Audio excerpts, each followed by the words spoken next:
कहानी संजीव की जुबानी। जब मैं न्यूयॉर्क में आकर ऑफिस की जिम्मेदारी ली, ठीक उसी समय एक भूरी आंखों वाली लड़की समा कैफे में मुझे किस किया, पर मुझे नहीं पता कि मैं उसे काम से क्यों नहीं निकाला।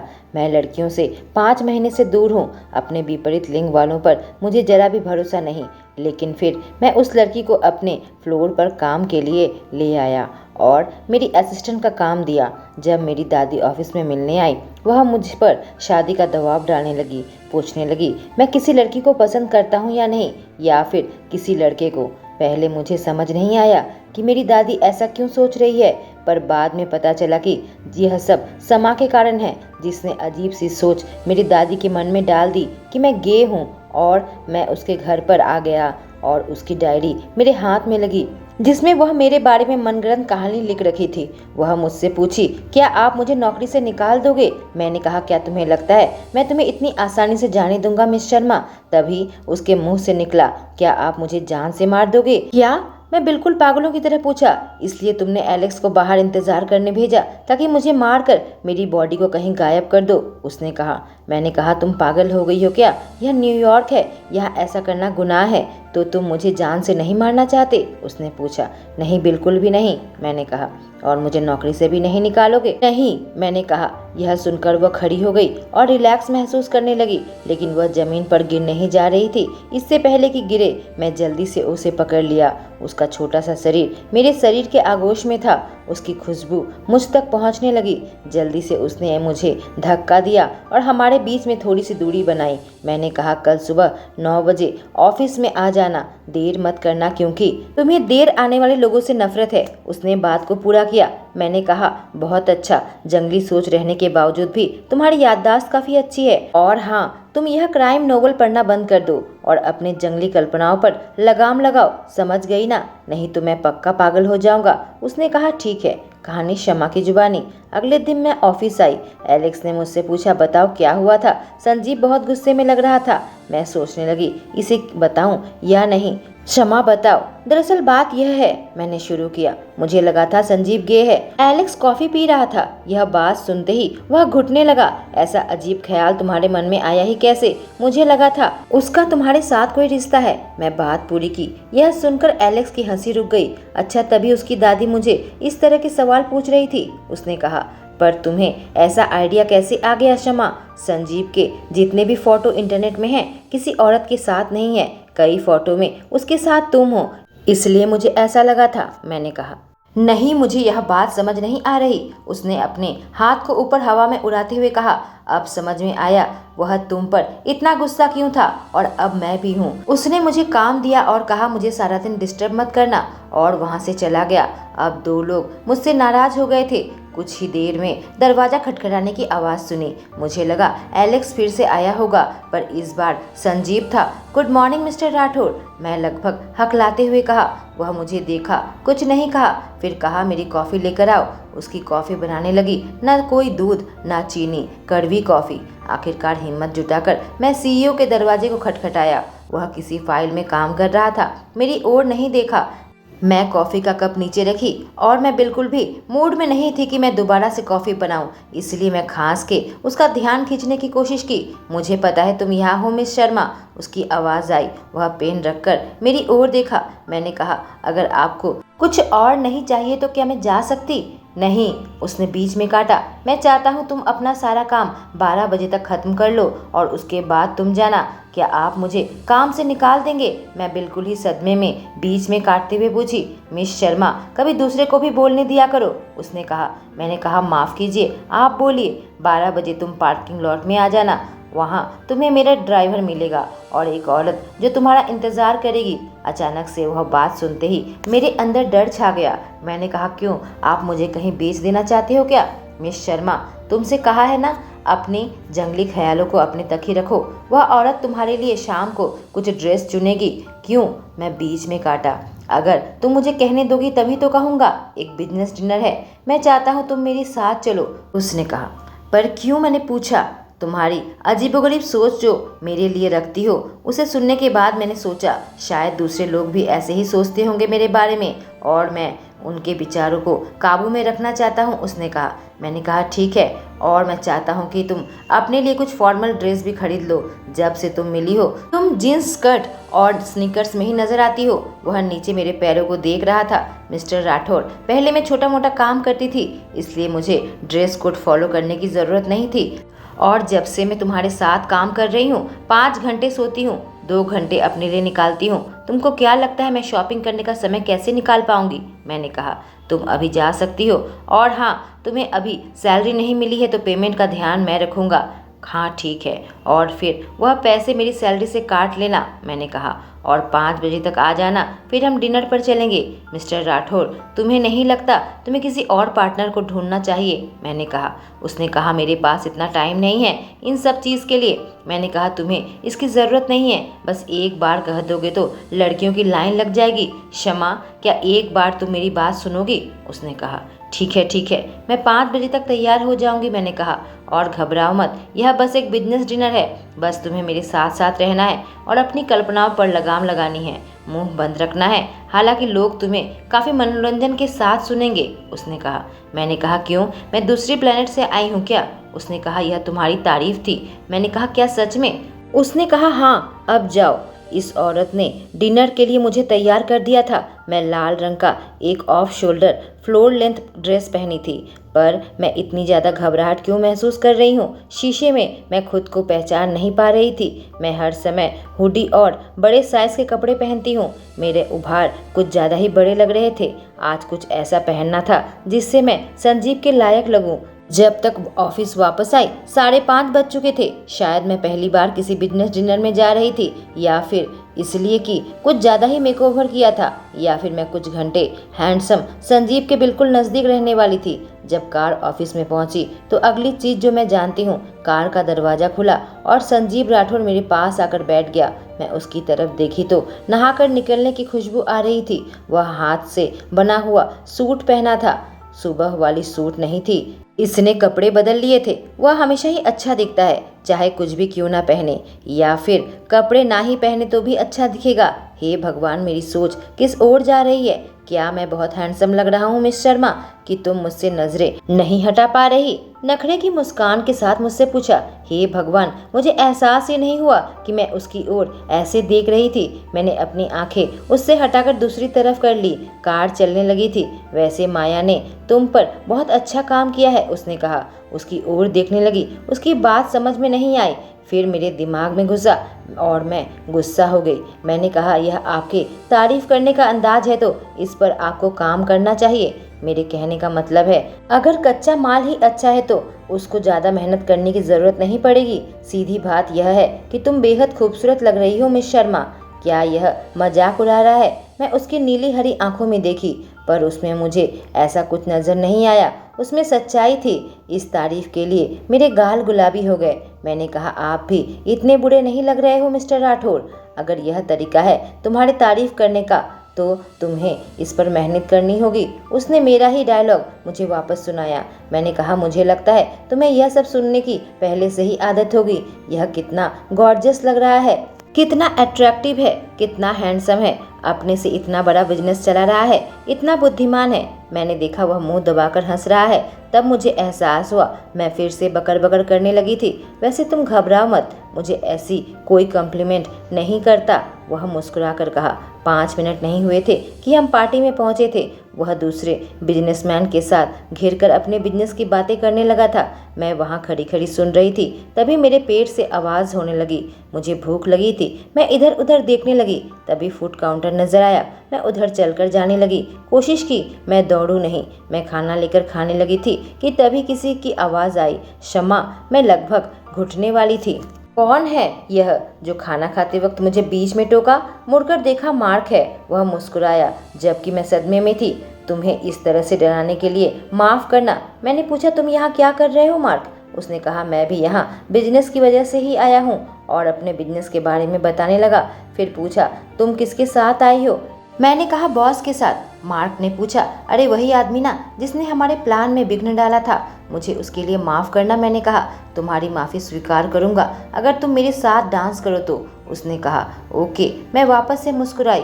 यह संजीव से कितना अलग है। इसके साथ मैं आराम से रहती हूँ, पर संजीव के साथ हमेशा घबराहट में। मार्क कितना अच्छा है, जबकि किसी ने मुझे यूं अकेला छोड़ दिया। और तभी मैं एक बाजू को अपने कमर में महसूस किया, जिससे मैं लगभग उछल पड़ी। तुम यहाँ क्या कर रही हो? एक जानी पहचानी आवाज़ का मालिक जो मेरे सपनों में मेरा पीछा करता है। कुछ नहीं, मैंने कहा। उसने मार्क से कहा कि माफ़ करना, मुझे अपनी असिस्टेंट से कुछ डिस्कस करनी है। इससे पहले मार्क जवाब दे पाता, संदीप मुझे दूसरी दिशा में ले जाने लगा। उसकी हाथ मेरे पीठ पर थी। उसके हाथ से निकलने वाली गर्मी मेरी त्वचा के अंदर प्रवेश कर रही थी। क्या तुम्हें याद है मैं तुमसे क्या कहा था? उसने पूछा। तुम्हारे साथ रहने को कहा था, मैंने कहा। तो तुम किसी के इंस्ट्रक्शन को सुनती भी हो मिस शर्मा?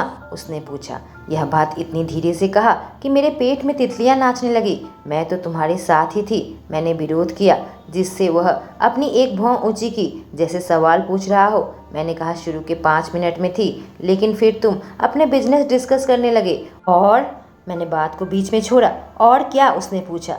फिर मैं फूड काउंटर को देखा। मैं इतनी नर्म आवाज़ में बोली जैसे कोई बच्चे को डांटा जा रहा हो। मुझे भूख लगी थी, मुझे ग्लानि अनुभव होने लगी, और किसी की वजह से मैं लंच भी नहीं कर पाई थी। मैंने कहा, क्या तुम मेरी शिकायत कर रही हो मिस शर्मा? उसने पूछा। मैंने कहा, मेरी इतनी हिम्मत कहाँ, और आप दुनिया के सबसे ज़्यादा दयालु इंसान हैं। अच्छा, तो तुम मेरी तारीफ कर रही हो? उसने पूछा। मैंने कहा, मुझे खुद भी नहीं पता। तभी एक बूढ़े कपल हमसे मिलने आए। कोई कस्टमर थे। उन्होंने कहा, संजीव, पहली बार तुम्हें किसी औरत के साथ देख रहा हूँ, तुम डांस क्यों नहीं करने आते?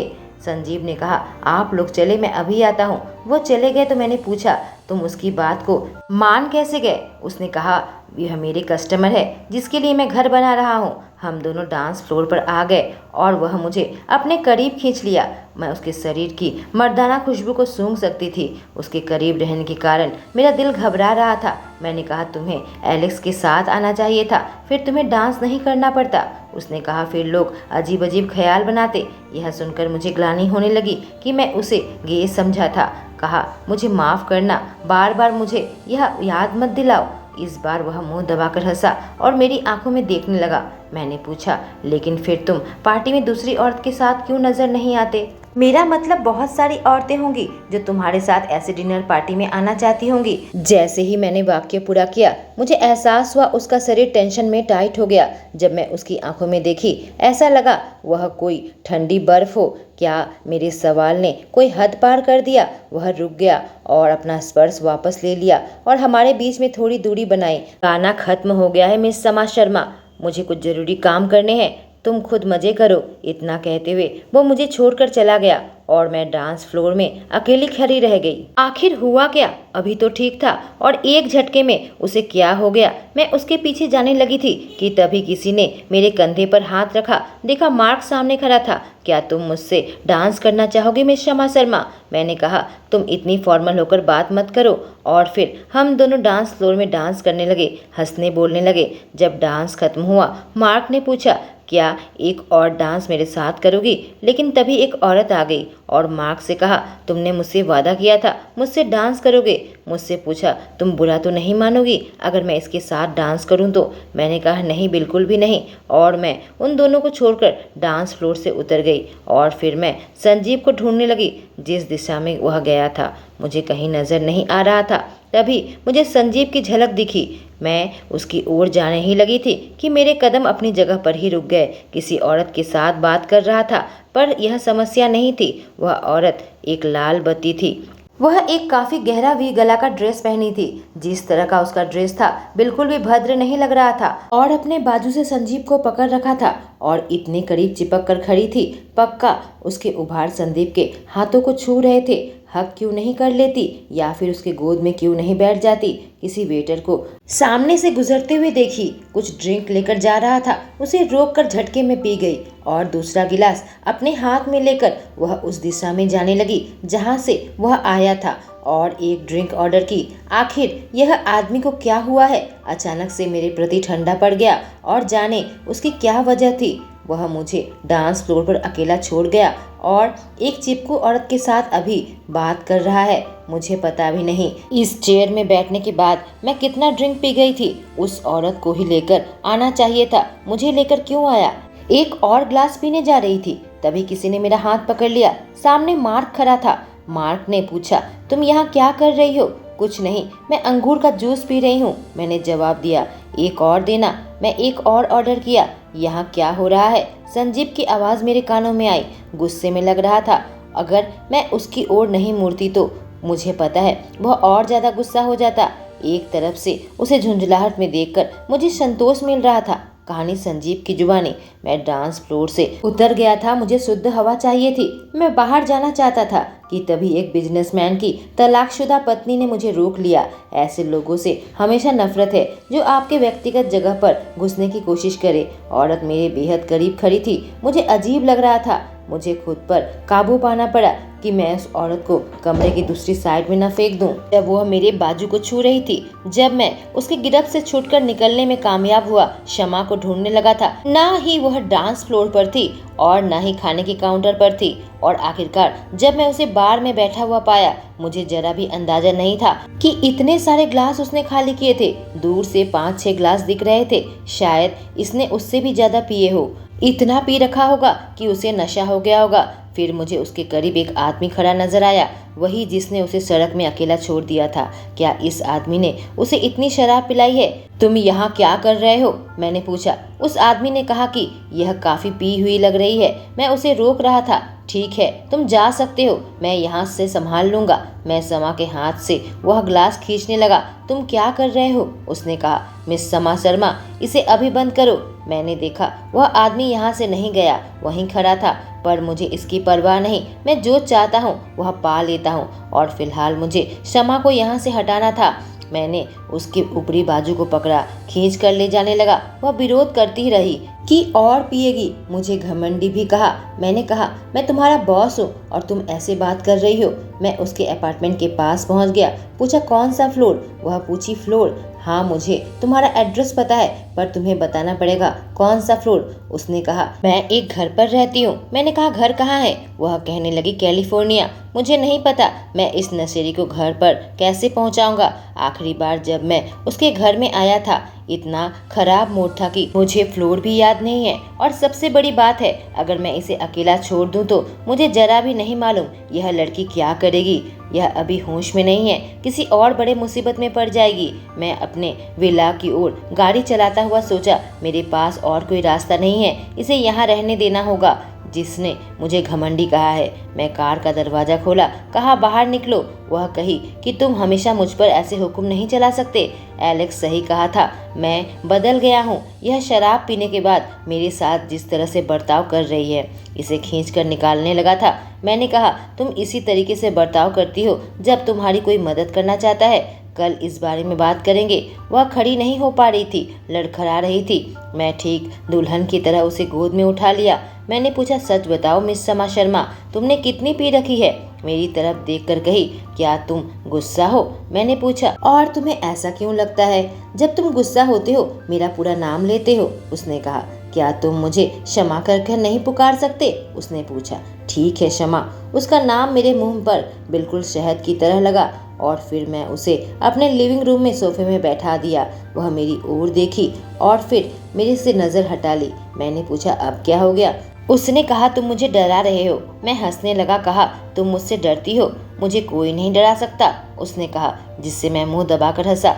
फिर तुम इतनी नर्वस क्यों लगती हो? जब भी मैं तुम्हें देखता हूँ मेरे साथ बात कर रही थी, अपने मन की हर एक बात बता रही थी। कभी मेरी बुराई करती, कभी तारीफ करती और मुझे समझ नहीं आ रहा था एक लड़की के अंदर इतने जज्बात एक साथ कैसे हो सकते हैं। तभी मैं जरूरी सवाल पूछा, क्या तुम्हारा कोई बॉयफ्रेंड है? वह उंगली से गिनने लगी, कहा, 1 2 3 4, हाँ 10 बॉयफ्रेंड है। मुझे ऐसा लगा कि मुझे एक को नहीं बल्कि ज्यादा को मारना पड़ेगा।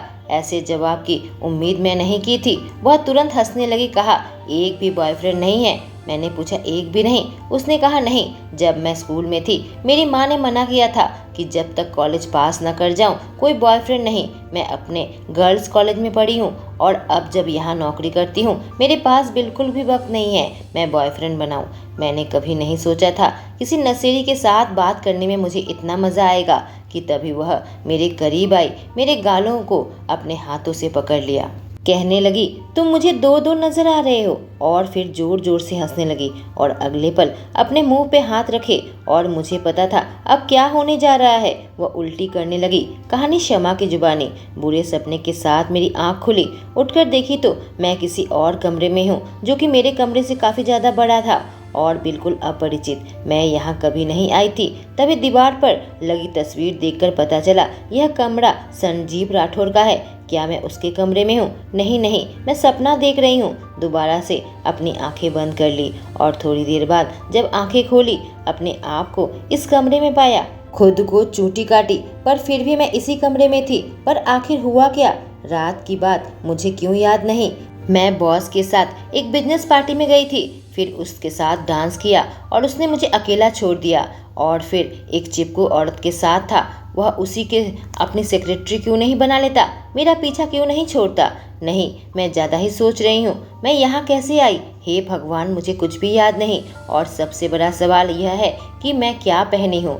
मैं देखी, मैं एक शर्ट पहनी हूँ जो पक्का मेरा नहीं है। और फिर मैं कंबल हटाकर देखी, नीचे क्या पहनी हूँ। कोई पजामा या ट्राउजर नहीं था, कम से कम मेरे अंडरगारमेंट्स थे, बस उस गाउन को छोड़कर जो मैं कल रात पहनी थी। और मेरे शरीर में कुछ नहीं निकाला गया था। मुझे नहीं पता यह राहत है भी या नहीं, पर मेरा कपड़ा कहाँ गया? यहाँ बैठे बैठे कोई जवाब नहीं मिलने वाला, मुझे उससे पूछना होगा। सीढ़ियों से उतरकर नीचे आ गई। लिविंग रूम खाली था। संजीव किचन में खड़ा था, सफ़ेद शर्ट और डेनिम पैंट में था, बाल उलझे हुए थे। मैं सांस ले रही थी कि तभी उसकी आवाज़ आई, गुड मॉर्निंग मिस शर्मा। क्या उसे एहसास हो गया मैं यहाँ खड़ी हूँ? वह ब्रेकफास्ट बना रहा था और मेरी ओर बढ़ा दिया। कहा, कैसा महसूस कर रही हो? मैं अपने ख्यालों में ही खोई हुई थी। कोई जवाब नहीं दिया। मिस शर्मा, उसकी आवाज़ से मैं इस दुनिया में वापस आई। मुझे आपसे कुछ पूछना है मिस्टर राठौर। मैंने कहा। ठीक है पूछो, उसने कहा। मैंने पूछा, मैं यहाँ क्यों हूँ और उस कमरे में उठी जो तुम्हारा लग रहा था? शायद इसलिए क्योंकि तुम वहाँ सोई थी, उसने जवाब दिया। मैं अभी खेलने के मूड में नहीं हूँ। तुम्हें मेरे घर पर मुझे ड्रॉप कर देना चाहिए था, मैंने शिकायत की। मैं ऐसा कर पाता अगर तुम मुझे अपना पता बताती। ना तुम्हें फ्लोर नंबर याद था, ना कमरा नंबर, उसने कहा। और मुझे गुस्सा आने लगा। तुम एलेक्स के साथ मेरे घर में मुझसे मिलने आए थे, मैंने कहा। इसका जवाब में वह कहा, उस दिन मेरा मूड इतना ही खराब था कि मैं ध्यान नहीं दिया था। तो फिर मैं यह टी शर्ट क्यों पहनी हुई हूँ और मुझे चेंज करने में किसने मदद किया? मैं उससे यह सवाल किया और शांत दिखने की कोशिश करने लगी।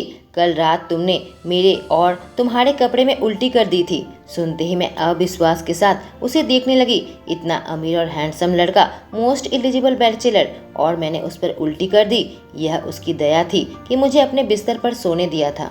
तुम्हारे कपड़े गंदे हो गए थे और मेरी हाउसकीपर भी छुट्टी में थी, तो मैं चेंज किया। उसके बाद से मैं सदमे में थी। क्या तुमने किया? हाँ, नहीं तो फिर कौन करता? उसने पूछा। फिक्र मत करो, मैंने अपनी आंखें बंद कर ली थी और सर दूसरी ओर घुमा लिया था, तो मैं ज्यादा कुछ नहीं देखा, उसने कहा। उसने ज्यादा कुछ क्यों कहा? आखिर मैंने वह सवाल पूछा। तो कल रात हमने नहीं किया, मेरा मतलब हमारे बीच में कुछ नहीं हुआ, सही कहा ना? मैं उसे यह बात समझाने की कोशिश कर रही थी, असली शब्द का इस्तेमाल किए बिना। क्या तुम पूछना चाहती हो हमारे बीच में कल रात शारीरिक संबंध बना या नहीं? उसने ठंडी आवाज में पूछा। उसके मुंह से यह शब्द सुनकर मेरे गाल लाल हो गए थे। मैं बस अपना सिर हिलाई, यह बताने के लिए कि मैं जानना चाहती हूँ, तुम्हें क्या लगता है, क्या कल रात हमारे बीच में कुछ हुआ होगा? उसने पूछा। मुझे एहसास हुआ, मेरे दिल की धड़कनें तेज हो गई। क्या हुआ होगा? मेरे हाथ कांपने लगे थे। अचानक से उसने कहा, शमा, हमारे बीच में ऐसा कुछ भी नहीं हुआ। तुम बहुत थकी हुई थी और कपड़े बदलने के बाद तुम सो गई थी। राहत की सांस छोड़ी, पर फिर सोचने लगी, हमारे बीच में कुछ नहीं हुआ, इसका मतलब हम अलग कमरे में सोए थे। इतना ज़्यादा सोचना बंद करो शमा, हमारे बीच में कुछ भी नहीं हुआ था। और तुम क्या सोचती हो, अगर कल रात हमारे बीच में कुछ हुआ होता तो तुम्हें क्या लगता है तुम ऐसे ही बिस्तर में अकेली उतरकर इतनी दूर चलकर आ पाती और मेरे सामने इतने आराम से बैठ पाती। मैं बिल्कुल लाल हो गई थी, शर्मिंदगी अनुभव कर रही थी। उम्मीद करता हूँ तुम्हारे सारे सवालों का जवाब मैंने दे दिया। अब कुछ खाओ, मैं तुम्हारे घर पर तुम्हें छोड़ आऊँगा। आज ऑफिस आने की ज़रूरत नहीं है, मैं छुट्टी देता हूँ। मैंने कहा ठीक है। उसने कहा तुम्हारे कपड़े कुछ ही देर में आ जाएंगे और ज़्यादा कल्पना करने की ज़रूरत नहीं है। मैंने कहा ठीक है, पर मुझे यकीन नहीं आ रहा था कि मैं उसके बिस्तर पर सोकर उठी थी और उसने मुझे वह शब्द कहे थे। मुझे पक्का यकीन है उसने कहा, मेरी कल्पना नहीं है कि हमारे बीच में कुछ होता तो मैं चल नहीं पाती। उसने ऐसी बात मुझसे कही। मैं मन ही मन मुस्कुराने लगी। क्या संजीव मुझे पसंद करता है?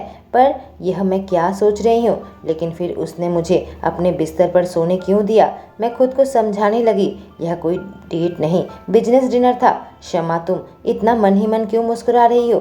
कार में मुझे घर में ड्रॉप करते वक्त उसने पूछा। आखिर तुम्हारे दिमाग में चल क्या रहा है शमा? उसकी बात सुनकर बेवकूफ़ों की तरह मैं उसकी ओर देखने लगी और उसके चेहरे पर एक नखरे की मुस्कान आ गई। दोस्तों, अगले एपिसोड में संजीव समा को अपनी नकली गर्लफ्रेंड बनने को कहेगा। ये कहानी बहुत जल्दी खत्म होने वाली है, लेकिन कैसे, जानने के लिए कहानी में मेरे साथ बने रहें।